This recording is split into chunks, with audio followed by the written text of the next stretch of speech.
So hello everyone! So we're going to Home Depot. Meron nga silang mga activity dito para sa kids. Every month is iba-iba talaga ang mga activities nila. Kailangan mo lang mag-sign up. And after that, is pumunta lang sa pinakamalapit na Home Depot. So this is our first time. Kaya yan, mag-register muna ng mga pangalan and then bibigyan ka nila ng mga materials na kakailanganin sa ating activities for today's video. At ayan, mini backhoe ang ating project. So, ayan, kailangan lang natin siyang i-build kasi from scratch, sila talaga yung magpupukpok. Ayan, pukpok ng pukpok.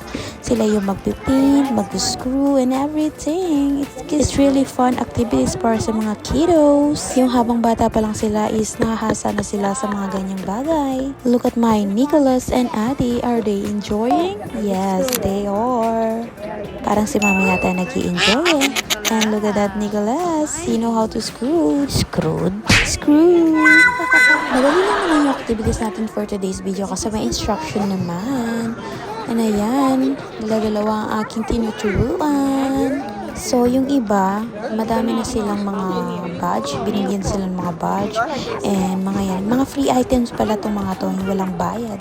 You just need to sign up. And of course, mag-attend ng activities sa pinakamalapit na Home Depot. And nagbibigay sila ng mga certificate.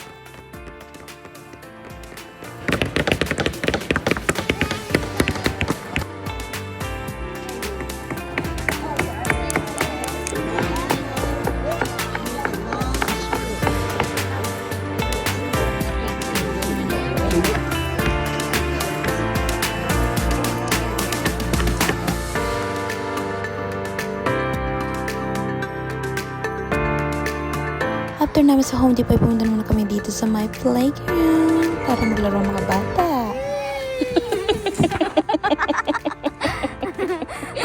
Tapos nasan ng maliit ng bata ito? May gulot kang bagya. Chuna ka rin, no? She wanna go back to the slides.